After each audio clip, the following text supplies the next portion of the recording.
On November 30th, 2013, at around 3:30 p.m., one of Hollywood's most beloved stars died after crashing a Porsche Carrera GT. The car crashed into a concrete lamppost and 2 trees, then burst into flames. We are not talking about James Dean, who died in similar conditions in 1955, but about another motorsports lover, Paul Walker. He was only 40 years old, but his death had an impact few Hollywood stars passing had before him. He had been a child model, a teen actor, and a movie icon. But behind the Fast and Furious star hid a more sensitive and unexpected person.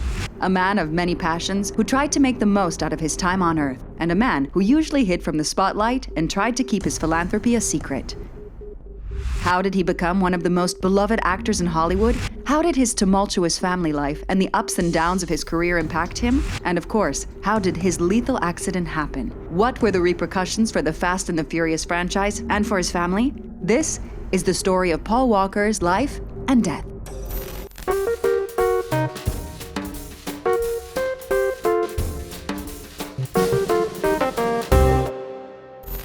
He was born Paul William Walker on September 12, 1973, in Glendale, California.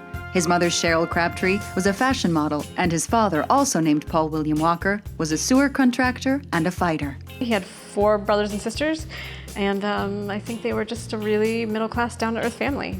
His mother brought him in the spotlight almost immediately, since he began modeling as a toddler and starred in a television commercial for Pampers.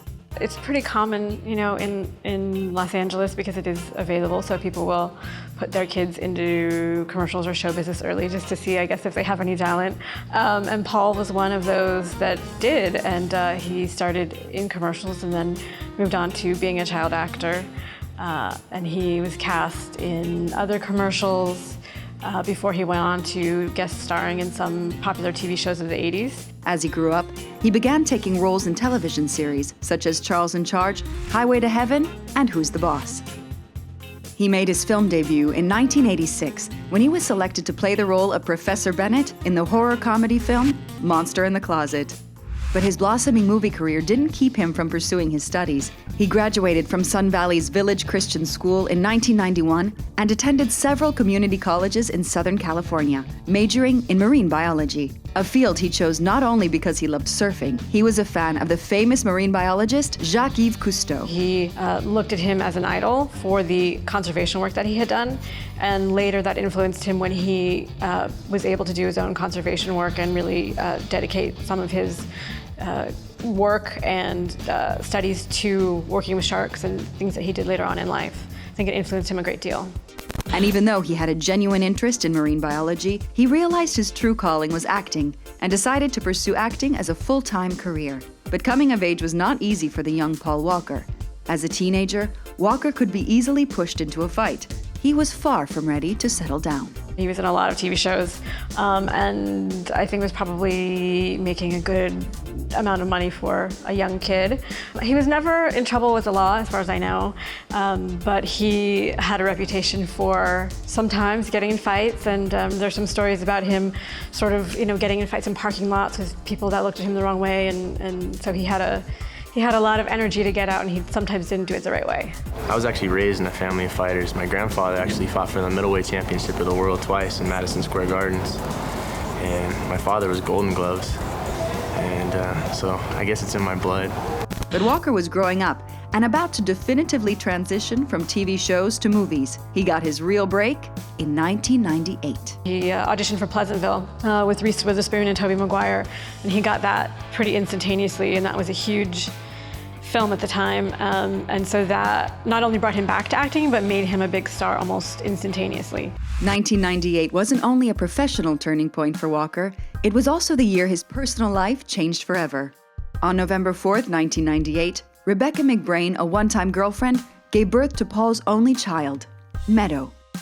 This unexpected pregnancy took Walker off guard, and according to the actor himself, he acted poorly. I knew where I was with chicks and having fun. I was sleeping with her friends, for crying out loud. They separated shortly after Meadow's birth.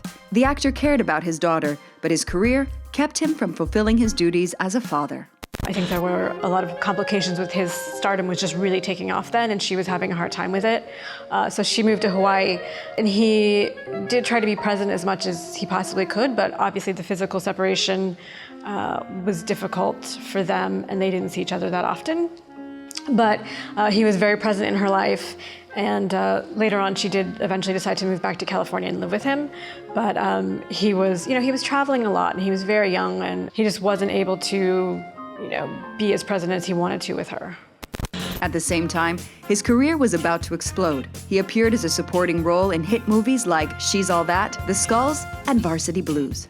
And it really was a massive box office hit, and it was a massive cultural hit, and so I think that really pushed him into the next level.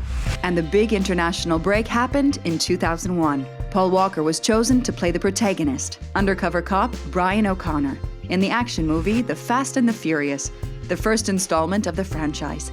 He co-starred with Vin Diesel, who had become one of his best friends over the years. He and Vin were on that film together, and they ended up really bonding.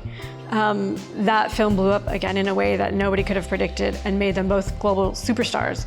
And I think that for both of them, coming from really middle class or poor families, getting blown up into this global stardom, they really found strength in each other and bonded. And they called each other brothers for years after that, because they felt like they were the only people that could understand what that process was like. Vin and I were, we get along, and I think there's like a mutual kind of respect and kind of fascination with one another, just as there is with Brian and Dom.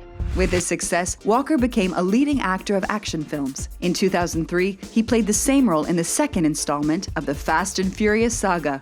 It's bigger and better. The driving sequences, I think, are that much more unreal. Some mind-blowing stuff. The race sequences they're awesome. And, I think we're just taking it one step further. And I think that's what you have to do when people have such high expectations. Paul Walker was having more and more fun making those movies. They were the perfect opportunity to combine his passion for acting and his interest in cars and physical challenges.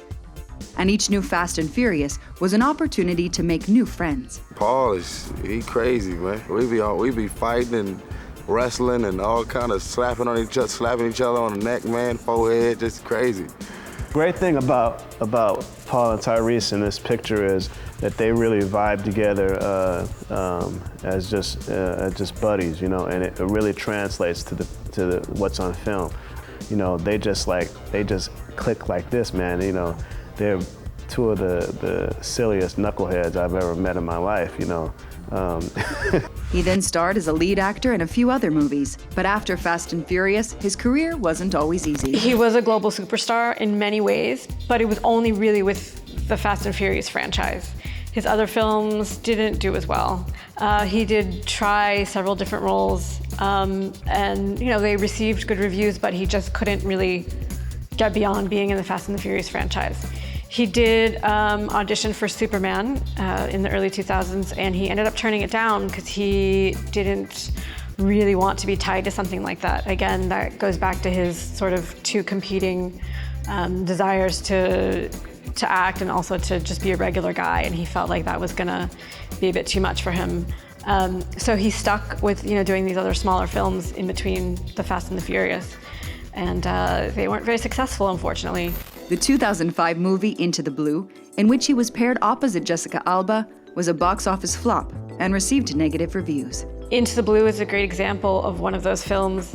The story is that that was around the time that Superman was going to be filming, and he didn't want to go and do another big movie. He wanted to go hang out in the Bahamas for 6 months and surf and do something else, so he chose to do that film. But he was also seeking more challenging movie experiences. In 2006, he had a supporting role in Clint Eastwood's adaptation of Flags of Our Fathers. This small part would remain Walker's only participation in a truly critically acclaimed movie. But unfortunately, it was a small part, and there were so many other actors in it that got more attention that I don't think he got the attention that he perhaps should have. Walker once again became a bankable star with the family drama 8 Below, in which he played Jerry Shepard, a guide at an Antarctica research base. The movie opened in first place at the box office, grossing over $20 million during its first weekend. Again, he chose that because I think he wanted to go and play in the snow for 6 months. And he wanted to have these sort of like great outdoor adventures, and that was more important to him than doing these roles.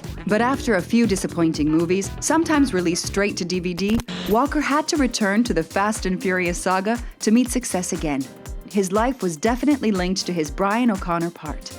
He would never successfully walk away from the saga, and he played the same role again in the 5th installment of the Fast and Furious series, Fast 5, and again in Fast and Furious 6. Even though his movie career never met critical acclaim and lacked versatility, Walker found something rare in the Fast and Furious saga: a family. The cast became very close over the years, and each new installment became more successful than the previous. I didn't get here on my own. Vin didn't get here on his own. You know, it was a collaborative effort. It was a group effort, and I think everyone should be able to, you know, reap the spoils, if you will. Come back and go have a good time, and we're having more fun now than we ever have.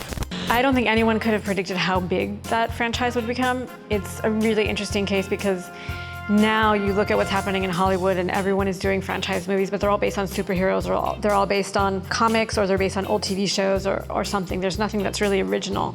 And this might be the last really original story that was built into a global franchise. So it was really unique for that. What also made it really unique is that it had a super diverse cast. And obviously now everyone's talking about diversity and trying to put in different actors. And they did it without thinking about it, and it just was sort of natural. And so, you know, they had Vin Diesel and Michelle Rodriguez and Tyrese and all of these different actors. And I think that's part of what made it this global hit. There was something for everyone, and people really identified with it. And so it just grew and grew and grew and grew bigger, and is still continuing to this day. But Walker was not expecting his movie career to fulfill his life. He was a busy man off the screen, and in his private life, he proved to be a very special person who cared about others and did everything to use his wealth to serve greater causes. Walker had a lifelong interest in marine biology. "I thought I'd make one movie, pay off my loans, and go back and finish school, but it never stopped. The passion for marine biology is still there. That was my first passion. So I still find other ways to fulfill that." How? In 2006, he became a board member of the Billfish Foundation, which monitors fish populations and ocean health around the world. And in 2010, Walker spent 11 days off the coast of Mexico catching great white sharks with a crew for National Geographic's series Expedition Great White. There was one time though where I was pretty freaked out, and that was there was a segment where you'll see it in the film where I'm treading water, I'm at the surface, and the sharks are boiling all around me. I can see them coming at me through the water, but the surface was rippled, so their image was broken up. And they bump you a lot, you know. A shark that's 7 or 8 feet, it's a pretty good sized shark, and sometimes they bite as they take a bump. And so I'm looking through the surface of the water to see if their mouth's agape as they're coming at me, and you can't really tell, so you kick them off of you the best you can, hoping that they're not gonna bite. Here is how the actor explained his passion. "The sea is just a big mystery, really. There are things that are more alien in the ocean than I think are probably alien up in space. It seems like every other day there's a new discovery. As much as we like to think we know, it's just a reminder of how little we actually do." I know he did donate to a lot of ocean organizations and for research, and didn't tell people. He didn't necessarily want his name attached to it. He just wanted to put his money where his heart was, and didn't feel like he needed the fame from that. Another passion of his was cars and racing. Even before his name became synonymous with fast cars and rumbling engines, Walker participated in amateur street racing while growing up in San Fernando Valley in Los Angeles. His passion for racing only grew as the high-octane franchise became successful. In 2010, he began competing semi-professionally. He was also a part of a high-end vehicle performance shop called Always Evolving with his friend and financial advisor, Roger Rodas. His humanitarian efforts were also a huge part of the actor's life. Many would have used those efforts for publicity, but the actor had always tried to be as discreet as he could. In January 2010, Walker flew to Port-au-Prince, Haiti, to contribute to relief efforts in the city, which had been utterly devastated by a massive earthquake earlier in the month. He was the kind of person that would get his hands dirty. Because he was that sort of outdoor guy, and he really felt like he could physically go down there and do things and be present. This first experience led Walker to found Reach Out Worldwide, a disaster relief organization specializing in quick interventions, such as clearing access, providing basic necessities and medical assistance to ease survivors' pain. They helped people in the Philippines after the hurricane there, and he worked very hard to raise a lot of money for places that had been impacted by these natural disasters. The work that he did on the ground in Haiti really affected him, seeing the devastation firsthand, and I think that's what continued to inspire him in his charity work. We put something out there that we believed in, and others have jumped on. We have some really talented people, doctors that have 25, 30 years of experience that have volunteered their time readily. Tragically, the last function Walker would ever attend was a Reach Out Worldwide event, which he was leaving just moments before his fatal crash. In 2013, Walker had completed the shoot of the action movie Brick Mansion. He spent the rest of the year shooting a new Fast and Furious movie, Furious 7. But on November 30th, 2013, the worst happened. Walker and Roger Rodas left an event for Walker's charity Reach Out Worldwide for victims of Typhoon Haiyan. Rodas was driving his Porsche Carrera GT. Here is a photo taken with a fan, just minutes before Walker got into his friend's car. In a 45 miles per hour speed zone, the car crashed into a concrete lamppost and 2 trees and burst into flames. On this footage, you can see the accident happening in the background and the cloud of smoke caused by the fire. The crash was first surrounded by mysteries. Whose fault was it? Here is a raw, unedited document filmed barely a minute after the crash. What car is that? It's a Ferrari, dude. Dude, go away, it's gonna blow up. Dude, the guy's in there. He died. Go! Drive away, it's gonna blow up! Drive away! Drive over there! No, we're fine here, it's not gonna... Dude.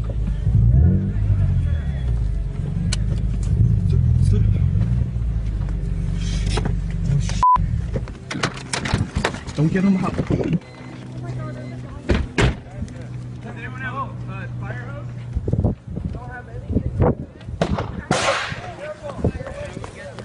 Get away, it's gonna blow up. It might blow up. Just. I can't. The car is in half. I can't tell if there's someone in there. Someone, he is. He's dead. Yes, there is someone in there. Rodas died of multiple trauma, while Walker died from the combined effect of trauma and burns. Both of their bodies were burned beyond recognition. The curve where Walker and Rodas were killed is a popular spot for drifting cars. No alcohol or other drugs were found in either man's system, and neither mechanical failure nor road conditions appeared to play a role. The investigation started and would become tumultuous. More about that later. An entire generation of moviegoers saw Paul Walker as a role model and as a truly authentic and reliable star. Social media allowed the world to see how many people were moved by his death. His accident made him an icon. There are a lot of people in Hollywood that can be, get really caught up in being a celebrity and being a star and be very demanding or changing, the way they treat people. And Paul wasn't one of those people. He was still a really chill, down-to-earth guy. Of course, the most devastated were his family and his friends. He left a daughter, Meadow, who was 15 when the accident occurred. Their relationship just started to get better. The actor wanted to be more involved in his daughter's life. She left Hawaii and her mom in 2011 to live with her dad in California. And in 2013, just months before the accident, she moved in to her grandmother's since her dad was working abroad. Meadow mourned her dad with the support of her family and her godfather, Vin Diesel, who came to her aid and treated her like his own daughter. The cast of Fast and Furious, Walker's second family, was shattered by the news.